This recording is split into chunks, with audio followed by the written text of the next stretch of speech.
இன்னைக்கு 321வது அரசியல் அதுக்காக உங்க எல்லாருக்கும் ஐஸ்கிரீம். வெறும் ஐஸ்கிரீம் இல்ல, என்ன ஐஸ்கிரீம்? அருண் ஐஸ்கிரீம். 321வது நிகழ்ச்சி. நீங்க ஏதோ தவறாக நினைக்க கூடாது.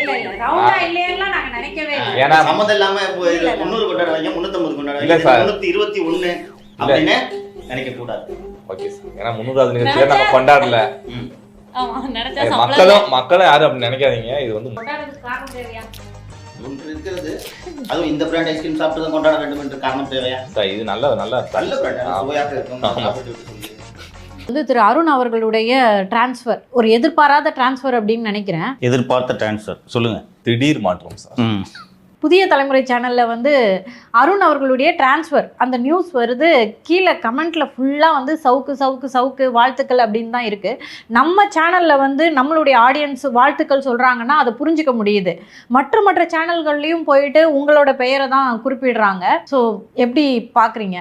எனக்கு உள்ளபடியே ஒரு அதிகாரியின் மாற்றத்தை இந்த சமூகம் இப்படி கொண்டாடி நான் முதல் முறையாக இப்போது தான் பார்க்கிறேன். தீபாவளி பண்டிகையை போன்று கொண்டாடுகிறார்கள். உண்மையிலேயே நிதிஷ், 40 வருடங்களாக நான் தொடர்ந்து இந்த அரசியல் தொடர்பான நிகழ்வுகளை பார்த்து வருகிறேன். சமூக வலைத்தளங்களின் ஆதிக்கம் தொடங்கிய கடந்த 15 ஆண்டுகளிலும் சரி, இதைவிட பெரிய அதிகாரிகள் எல்லாம் இருந்திருக்கிறார்கள்.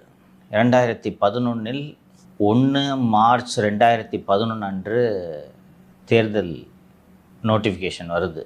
அன்னைக்கு திரு ஜாஃபர் சேட் விடுப்பில் செல்கிறார். இந்த அருண் எல்லாம் ஒன்றுமே இல்லை. ஜாஃபர் சேட்டு தமிழகத்தை ஆண்டார். இவங்க அதிகாரத்தை பகிர்ந்துக்கிட்டு தான் ஆண்டாங்க. ஒரு ஆள் தனியாக ஆளவில்லை. ஜாஃபர் சேட் தனியாக ஆண்டார் தமிழகத்தை. அவர் நினைத்தது தான் நடக்கும். அழகிரியும் கனிமொழியும் போய் கொஞ்சம் சிஎம் கிட்ட சொல்லுங்க அப்படின்னு அவர்கிட்ட கேட்பாங்க. ஒரு நல்ல எதிரி என்று நான் ஜாஃபர் சேட்டை அழைப்பேன். அப்போது அவருடைய மாறுதல் கூட எவ்வளவு பெரிய கொண்டாட்டத்தை சமூகத்தில் ஏற்படுத்தவில்லை. அதற்கு பிறகு நிறைய மாற்றங்கள் நடந்திருக்கின்றன. கிட்டத்தட்ட திமுக ஆட்சி வீழ்ந்ததற்கு நிகராக சமூக வலைத்தளங்களில் கொண்டாட்டங்களை நான் பார்க்கிறேன். மாருதி சொன்னது போல் நம்மளோட ஆடியன்ஸுக்கு நல்லா தெரியும், ரெகுலராக பார்க்குறாங்க. எடுத்தோடனே அருண் ஷோவில் 2 மிதிச்சு தான் பர்சனலாக பாதிக்கப்பட்டிருக்கோம். நாம் கொண்டாடுறது சரி, புரிஞ்சுக்க முடியுது, இட் இஸ் அண்டர்ஸ்டாண்டபிள். அப்புறம் நான் யோசித்து பார்த்தப்போ நம்மளை சமூகத்தில் ஒவ்வொருத்தரும் குடும்ப உறுப்பினராக பார்க்குறாங்க. எனக்கு சிங்கப்பூர்லேருந்து ஒரு நண்பர் அனுப்பியிருக்கிறாரு. சார், எங்கள் ஃபேமிலி முழுக்க சந்தோஷப்பட்டோன்ட்டு. ஏன் குடும்பத்தில் எல்லாம் நீங்கள் எவ்வளோ கஷ்டப்பட்டீங்க சார்? இந்த மாற்றம் எனக்கு உள்ளபடியே இன்னும் வியப்பையும் குறுகுறுப்பையும் ஏற்படுத்துகிறது. நேற்று ஃபுல்லாக ஒரு மீமு தான், பண்டிகையை கொண்டாடுங்கடா அப்படின்னு. திரு விஜய் அவர்கள் முதலமைச்சர் ஆகும்போதெல்லாம் வந்து எனக்கு பெரிய ஒரு நம்பிக்கை கிடையாது. ஏன்னா அவர் ஒரு நடிகர், இயல்புலேயே ரொம்ப அமைதியானவர். அவர் வந்து ரொம்ப ஸ்ட்ரிக்டான முடிவுகள்லாம் எடுத்துருவாரா? ஏன்னா ஒரு முதலமைச்சர் அப்படின்றவர் வந்து ஸ்ட்ரிக்டான முடிவுகளை எடுத்துருவாரா அப்படிங்கிறது. அம்மாவோட இறப்பு ரொம்ப எப்போ பாதிச்சதுன்னா, திரு அருண் அவர்கள் டிவிஎஸ்சியோட டிஜிபியாக உட்காரும்போது. ஏன்னா அந்த ஆட்சிலையும் இதான் நடக்குது, இந்த ஆட்சிலையும் இதான் நடக்குது. மிச்சம் இருக்கிறது என்ன? நம்ம பட்ட கஷ்டங்களும் கைதானதும் நம்ம கூட இருந்த பசங்கள் எல்லாம் பட்ட கஷ்டங்கள் அப்படின்றது தான் வந்து ரொம்ப பெரிய ஏமாற்றமாக இருந்தது. ஒரு முதலமைச்சராக ஒரு ஸ்ட்ரிக்டான முடிவு எடுத்திருக்காரு திரு விஜய் அப்படின்றது வந்து உள்ளபடியே ரொம்ப மகிழ்ச்சியாக இருக்குது சார் எனக்கு. இன்னும் விரிவாக நான் சொல்கிறேன். அருண் லஞ்ச ஒழிப்புத்துறை இயக்குனராக தொடர்ந்திருந்தால் பாரதூர விளைவுகள் ஏற்பட்டிருக்கும். லஞ்ச ஒழிப்புத்துறை சரி செய்ய முடியாத அளவுக்கு சேதாரத்தை சந்தித்திருக்கும். கடந்த டிசம்பர் மாதம் நம்ம வீட்டுக்கு வந்து கதவை உடைச்சு கைது பண்ணாங்க இல்லையா நிதிஷ்? 94 மிரட்டி வாங்கினியா ஜிபேல? சேட்டு சார் தான். சேட்டு. அந்த வழக்கை, அந்த வீட்டை உடைத்து கைது செய்யும் பொறுப்பை சென்னை மாநகரில் கிட்டத்தட்ட ஒரு 80-90 உதவி ஆணையர்கள் அருணின் கட்டுப்பாட்டில் வருவார்கள். அதில் முகேஷ் ஜெயக்குமார் என்ற நபரை தான் அருண் தேர்ந்தெடுத்தார். ஏன் முகேஷ் ஜெயக்குமாரை தேர்ந்தெடுத்தார் என்றால், அருணின் விசுவாசமான அடிமை முகேஷ் ஜெயக்குமார். கேள்வி கேட்பாடு இல்லாமல் என்ன சொன்னாலும் செய்யக்கூடிய ஒரு அதிகாரி தான் இந்த முகேஷ் ஜெயக்குமார், ரவிக்குமார் எல்லாம். அந்த முகேஷ் ஜெயக்குமாரும் ரவிக்குமாரும் நம்ம தான் கதவு 4-5 மணி நேரம் கதவு திறக்கல, வாசலில் நின்றுட்டு நம்ம வழக்கறிஞர் ராஜ்குமார்கிட்ட பேசுகிற வீடியோ பதிவு இருக்குது. அதில் பாருங்கள், அதில் கூட நிற்கிறாள் தான் முகேஷ் ஜெயக்குமார். கடந்த வாரம் இந்த முகேஷ் ஜெயக்குமார் லஞ்ச ஒழிப்புத்துறையில் டிஎஸ்பியாக ஜாயின் பண்ணுறாரு. இந்த சிஸ்டம் எப்படி இயங்குதுன்றதை மக்கள் தெரிஞ்சுக்கணும். முகேஷ் ஜெயக்குமார் தான் இந்த வேலையை பண்ணதுன்றது எல்லாருக்கும் தெரியும். முகேஷ் ஜெயக்குமார் அருணோட ஆளுன்றதுனால தான் முகேஷ் ஜெயக்குமாரை மாற்றி 20 நாட்கள் காத்திருப்போர் பட்டியலில் வைத்திருந்தார்கள். காத்திருப்போர் பட்டியலில் வைத்திருந்த அந்த முகேஷ் ஜெயக்குமாரை அருணுகிட்டேயே வேலை செய்கிறதுக்கு, அருணுக்கு உதவி செய்கிறதுக்கு லஞ்ச ஒழிப்புத்துறைக்கு நியமனம் செய்கிறோமே என்று உளவுத்துறை ஐஜிக்கு தோன்றவில்லை, டிஜிபி திரு மகேஷ்குமார் அகர்வாலுக்கு தோன்றவில்லை அல்லவா? இதுதான் சிஸ்டம்.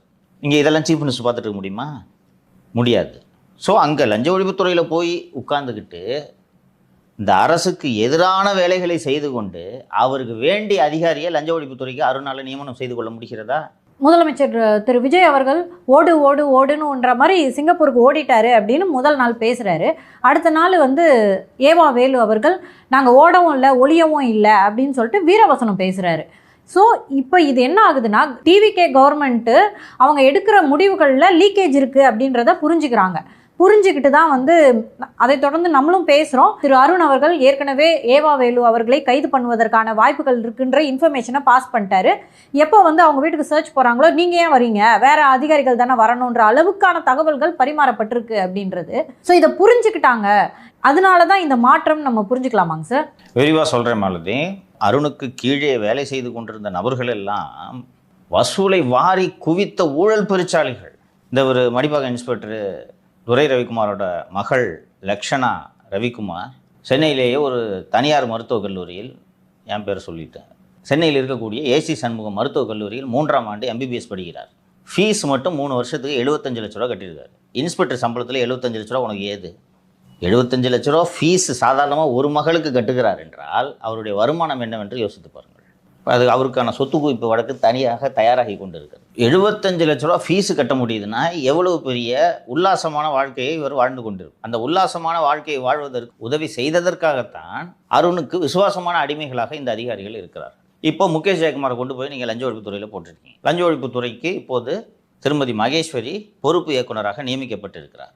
லஞ்ச ஒழிப்புத்துறையில் நடக்கும் விவகாரங்களே முகேஷ் ஜெயக்குமார் இப்போது அருணுக்கு சொல்ல மாட்டாரா? லஞ்ச ஒழிப்புத்துறை இயக்குநராக அவர் நியமிக்கப்பட்டு 1.5 மாதங்களை கடந்திருந்தாலும் சென்னை மாநகர காவல்துறையில் திரு அமல்ராஜ் அவர்களுக்கு கீழே என்னென்ன நடக்கிறது என்பது ஒவ்வொரு நிமிடமும் அருணுக்கு தகவல்கள் போய்கொண்டிருக்கின்றன. திருவல்லிக்கேணி காவல் நிலையத்தில் எம்எல்ஏக்களை விலைக்கு வாங்க முயன்ற அந்த வழக்கில் என்ன நடக்கிறது என்ற தகவல் அருணுக்கு போய்கொண்டிருக்கிறது.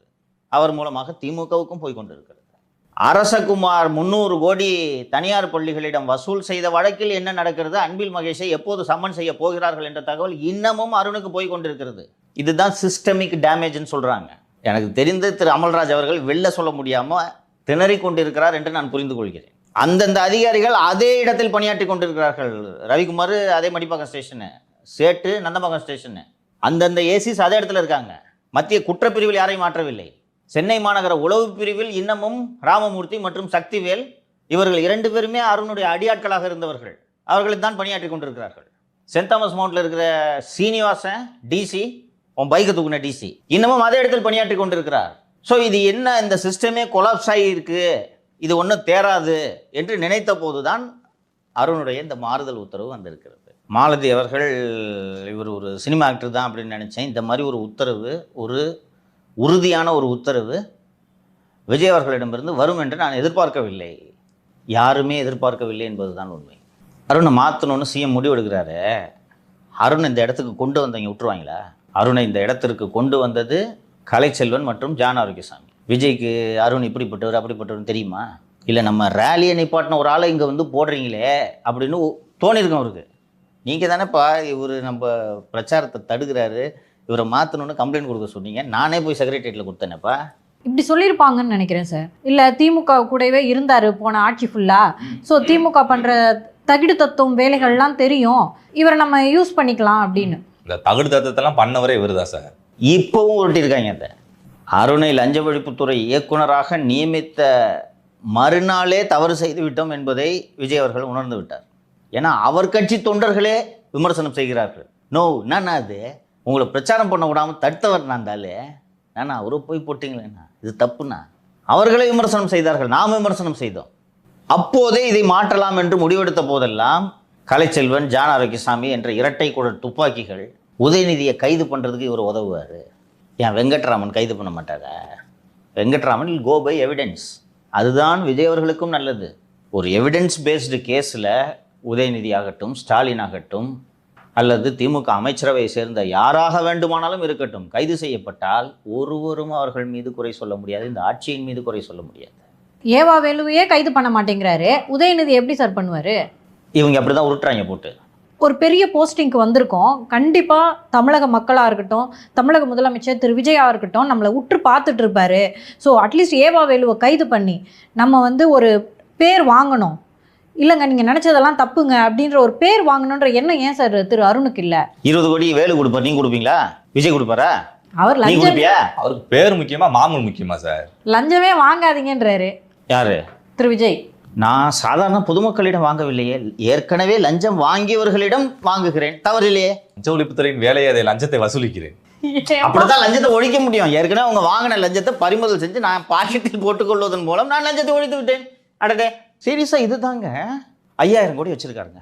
அண்ணே தப்பிச்சு வெளிநாட்டு போயிடுனேன். இங்கே நல்ல அந்த சீக்வன்ஸை கவனித்து பார்த்தீங்கன்னா உங்களுக்கு தெரியும். வேலுவுக்கு லஞ்ச ஒழிப்புத்துறை சம்மன், அவர் சிங்கப்பூரில் இருக்கிறார், உடல்நிலை சரியில்லை, வேறொரு தேதியில் வருவார். இது மட்டும்தானே நியூஸ் வந்துச்சு. லுக் அவுட் சர்க்குலர் ஏன் கொடுக்கலன்ற மேட்டர் நம்ம தானே ஓப்பன் பண்ணுறோம். நம்ம ஓப்பன் பண்ண உடனே லுக் அவுட் சர்க்குலர் இஷ்யூ பண்ணுறாரு. அப்புறம் தான் மற்ற ஊடகங்கள் இதை பிடிக்கிறாங்க. ஆமாம், எதுக்கு கொடுக்கல லுக் அவுட் சர்க்குலரு? அதுக்கப்புறம் அந்த ஆள் இந்த லுக் அவுட் சர்க்குலரை சேலஞ்ச் பண்ணி மெட்ராஸ் ஹைகோர்ட்டுக்கு வர்றாரு. மெட்ராஸ் ஹைகோர்ட்டுக்கு வந்த உடனே ஹைகோர்ட்டு சரி அவர் வந்துடுவார், நீங்கள் அது வரைக்கும் கைது பண்ணாதீங்க. இப்போ நாம் லுக் அவுட் சர்க்குலர் மேட்டரை ஓப்பன் பண்ணலன்னா சத்தம் போடாமல் அவருக்கு இருக்கிற பாவம் உடம்பு பூரா நோவு, எல்லா வியாதிக்கும் எல்லாம் தீர்ந்து பொறுமையாக அவர் வந்திருப்பாரா? இது சேகர் பாபுக்கும் நடந்திருக்குமா? மூர்த்திக்கு நடந்திருக்குமா? பன்னீர்செல்வத்திற்கு நடந்திருக்குமா? அனிதா ராதாகிருஷ்ணனுக்கு நடந்திருக்குமா? ஒவ்வொருத்தனும் 5-5 கோடி கொடுக்குறான் மாதிரி கணக்கு போடுங்க. வாங்கி பழக்கப்பட்டால் உங்களால் நிறுத்த முடியாது. அருணோட மண்டை எப்படி கணக்கு போடுன்றதை நான் சொல்கிறேன். இருந்தாலும் கொஞ்ச நாள் கழிச்சு ட்ரான்ஸ்ஃபர் பண்ணுவாங்க, அதுக்குள்ளே ஒரு 100 கோடி பத்துறது. ட்ரான்ஸ்ஃபர் பண்ணால் 100 கோடி பத்திரமா இருக்கும்ல. 5வது மாடியிலேருந்து 6வது மாடிக்கு லிஃப்ட் போட்டாச்சு, 7வது மாடி 8வது மாடி வாங்கி அப்படியே லிஃப்ட்டை ஏற்றிக்கிட்டே போகலாம்ல. அப்படித்தான் அவர் மூளை சிந்திக்கும். ரொம்ப கஷ்டப்பட்டு உதயச்சந்திரன், கலைச்செல்வன், ஜானாரோக்கியசாமி பரிந்துரையில் நமக்கு வந்து சிவில் சப்ளைஸ் கார்பரேஷன் கிடச்சிருக்கு. ஏற்கனவே நம்ம 2011 சம்பாரிச்சுக்கிட்டு இருக்கோம் 15 வருஷமாக. கொஞ்சம் அமைதியாக அமுக்கிக்கிட்டு இருப்போம் என்று அவருக்கு தோன்றவில்லை தானே? மந்திரிக்கு தெரியாமல் டெண்டர் விட்டு காசு வாங்குறேன்னா எவ்வளோ துணிச்சல் இருக்கும். அந்த மந்திரி போஸ்டர் ஓட்டுற மந்திரி இல்லை, விஜயோட ஆடிட்டரு. வெங்கட்ராமன். ஆமையா, பல வருஷமா ஆடிட்டரு. அவருக்கு தெரியாம நீ டெண்டர் விட்டு 30 கோடி அதில் வசூல் பண்ணுறேன்னா எவ்வளோ துணிச்சல் இருந்தாலும் இதை பண்ணுவேன். ஸோ இந்த திரு விஜய் அவர்கள் உமாநாத்தை 5 மணிக்கு மீட் பண்ணுறாரு. புரிந்து கொண்டிருப்பார். எல்லாவற்றுக்கும் மேலாக ஜானாரோக்கியசாமி புரிந்து கொண்டிருப்பார். கலைச்செல்வன் புரிந்து கொண்டிருப்பார். விஜய்க்கு ஒன்றும் தெரியாது, இவரை நம்ம கட்டுப்படுத்தலான்ற எண்ணத்தில் தான் இவர்கள் எல்லாம் இருந்தார்கள். அவரை யாருமே கட்டுப்படுத்த முடியாது என்பதற்கான ஒரு எடுத்துக்காட்டு தான் அருண் மற்றும் உமாநாத்தின் மாறுதல் உத்தரவு. இதுதான் ஒரு அரசனுக்கு அழகு, இதுதான் ஒரு ஆட்சியாளருக்கு அழகு, இதுதான் ஒரு நல்ல நிர்வாகிக்கு அழகு. ஒரே வார்த்தையில் சொல்கிறேன், this man is here to stay. இதுதான் கீதா ஜீவனுக்கு பதில். கீதா